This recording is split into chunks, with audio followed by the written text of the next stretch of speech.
Hey, welcome to Audiomover AM. It is October 1st, 2025. Can you believe that? We're in October already.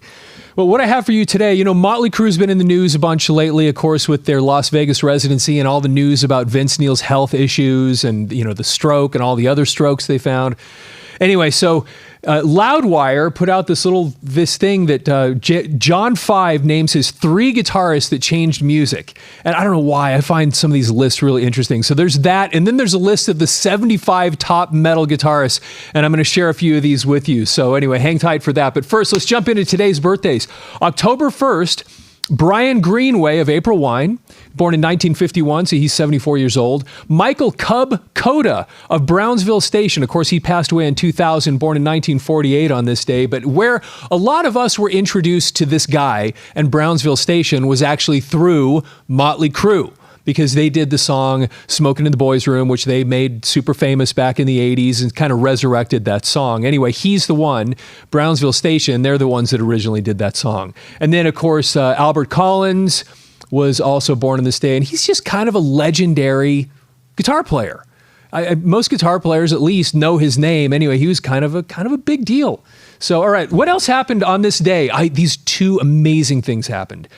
First of all, the U.S. release of Abbey Road happened on October 1st of 1969. Now, it had been released a week earlier in the UK, but the U.S. release of Abbey Road, and just for show and tell purposes, I got out my signed copy of Abbey Road. There's Paul McCartney's signature. I was there. I handed it to him. I got him to sign it. So anyway, this is kind of a cool thing to have a copy of this with Paul McCartney's signature on it. That was on this day. And also on this day, one of my favorite albums from the 1980s was The Unforgettable Fire by U2. And that was released on this day, October 1st, 1984, which is I love that record. We did a video recently on the album Joshua Tree, where I talked a little bit about Unforgettable Fire, and a bunch of you commented on it. So anyway, I really appreciate you commenting on that. And I love that album. Unforgettable Fire is so great. Okay, let's take a look at these. These 3 guitarists, 2 of them are kind of predictable, but the third one surprised me, and that's why I wanted to share this with you. And then I'll scroll down and I'll show you at least maybe the top 20 metal guitarists and see what you think about this. Okay, so John 5, 3 guitarists that changed music. During a recent podcast appearance, John 5 named 3 guitarists that changed music. The guitarist who's known for his work with Rob Zombie, Marilyn Manson, and is now a member of Motley Crue, was asked about his guitar heroes during a podcast episode with the New Noise Magazine's We Wreck Records podcast. We listed his 3 picks and his reasoning for each below. You'll notice that his picks are all known for their technical style and of guitar playing. Okay, first of all, kind of obvious. I mean, a lot of people are just going to say, Eddie Van Halen's one of those guitarists that really, really changed things. And how do you argue with that? And then what does he say here? It's no surprise John 5 chose Eddie Van Halen as one of his picks. The innovative rocker built guitars to his liking, and as a result, had one of the most identifiable guitar sounds of all time. And a lot of people may not realize that not only was he maybe the greatest or one of the greatest guitarists that ever lived, he was also a tinkerer. He just built and worked. He loved the gadgetry and the technical part and just the creation of the guitar. And he was always, people that talk about him when he was a younger guy, even before he got famous, he was just always playing around with things, building guitars, putting things together. And anyway, that was just one of the, matter of fact, Stephen Pearcy of Rat, he became good friends with Eddie Van Halen because the 2 guys just like guitars. And so Eddie Van Halen was not just a student of the guitar, he loved the whole thing behind the electric guitar. Okay, next one, Yngwie Malmsteen. And of course, Yngwie Malmsteen, another guitar virtuoso that's often cited as one of the greats, and he did change music. I remember, how many of you that are guitar players remember when Yngwie Malmsteen came on the scene? I don't know what it was, but all of us that played guitar, all of a sudden, we all wanted to know music theory. He changed things that much because he walked in and all of a sudden, all of us guitar players are like, man, somehow the blues scales aren't good enough anymore. I want to know all this other awesome stuff that this guy's doing. So anyway, he did definitely change guitar. When elaborating on his reasoning for Malmsteen, John 5 admitted he'd never understood the less is more philosophy when it comes to guitarists. That is pretty funny because when you look at, the differences between great guitar players like David Gilmour, who is a definitely less is more guitar player. Every note he plays matters.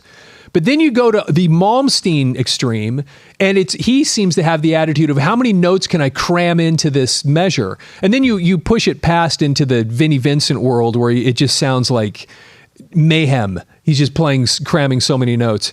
But, he says that Yngwie Malmsteen really was that, brought that different thing where it wasn't the less is more. It's more the just really, really, really fast stuff. That's my Yngwie Malmsteen guitar impression there.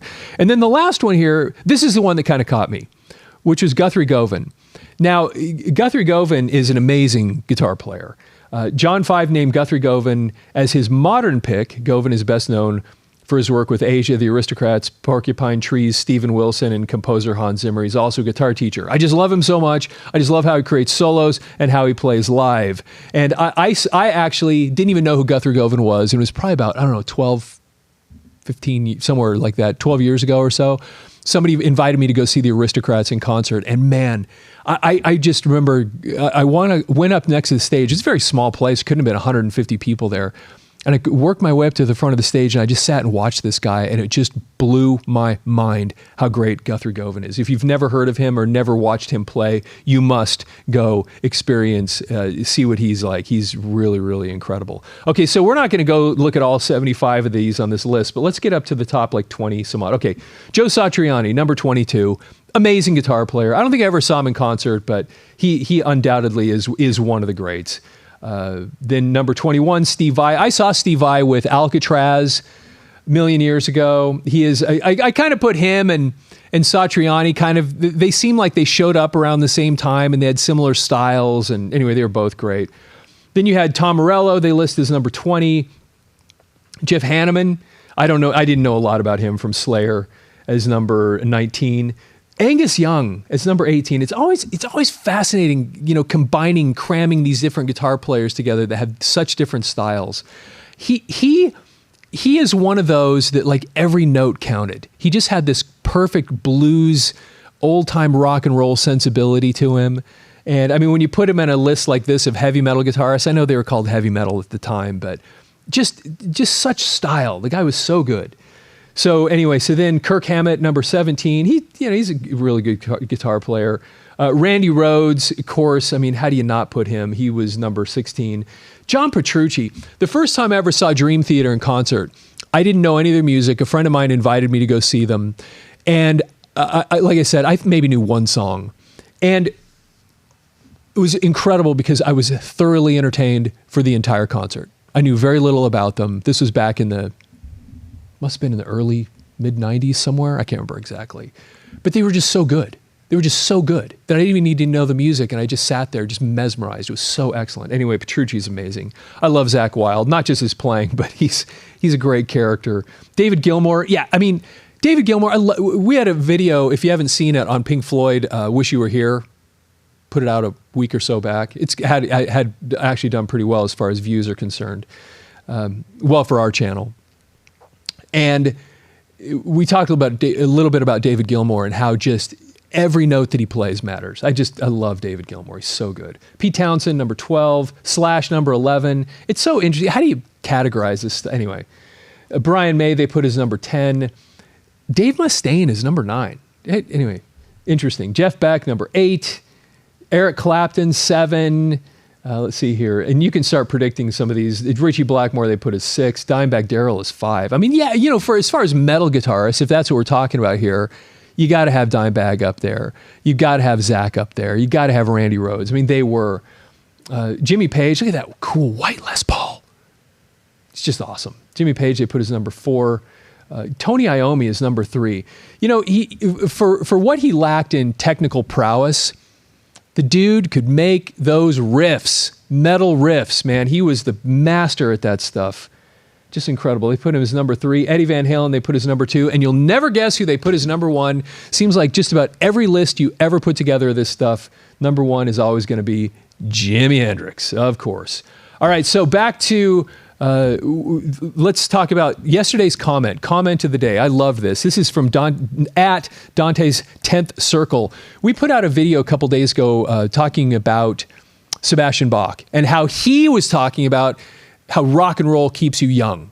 And we read this little thing about him. We talked about Skid Row, and he just says, I don't know, there's something about rock and roll just kind of keeps you young.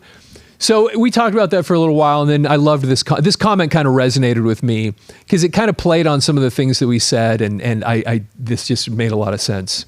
So, yep, whenever I hear Kiss Unmasked Dynasty or the Stones Tattoo You, I'm right back at 12 years old on the 6-month holiday road vacation, tip of the hat to Chevy Chase there. I think we only had 4 cassettes in the car for a long time. Unmasked, Best of the Solo albums, Monty Python, and a mixtape of radio hits done by what sounded like an elevator shopping mall music cover band. That's so funny. But the point is here that resonated with me, and we talked a little bit about this in the video, how music has this way of transporting you. There are just certain songs and certain things where you just almost like you're back in the place, you're back in the time, you're living those moments again. And I have a bunch of songs like this. I'd love to hear what songs you have that are like this. One of them, for me, Strange, is Baker Street by Jerry Rafferty. I have the album primarily just because of that song. And whenever I hear it, I remember being a little kid. I don't know, what was I, 11, 12, something like that. I don't know for sure, but I recorded it off the radio on a cassette tape, and I don't know what it was, that saxophone.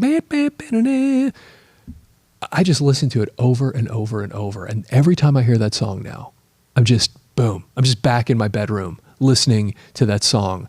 And I have a bunch of other songs like that, but that is such an important point here that he makes.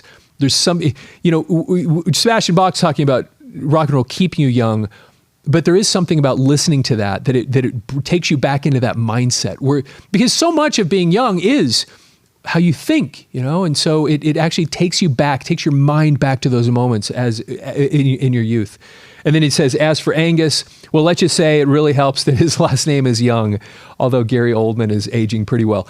In the video, I said something about, rock and roll keeping you young. And I said, yeah, Angus Young, though, check him out. I mean, he's got white hair. So he's pointing out here that he has the last name Young, but he looks old. And strangely, Gary Oldman has the last name Old, but he actually looks young. And after he made this comment, I went and looked up Gary Oldman and go, what does he look like right now? And I looked him up and I was like, yeah, I don't know. I think he's in his 60s or something. He actually looks pretty good. So anyway, all right. Daily Roomy. Live life as though everything is rigged in your favor. And I saw that one, and that's one of those things that I actually really needed to hear today. So I'm going to do some things today, and actually over the next several days, where I'm living life as though everything is rigged in my favor, and I hope you can too. All right, we want to thank Digitech for their continual support of the channel. If you're a guitar player, go to digitech.com. Check out all the cool gear and cool stuff they always have at digitech.com. Thank you for taking the time to watch this video, to be with me here this morning. Like the video, follow the channel, leave your comments down below, and with that, have yourself a fantastic day.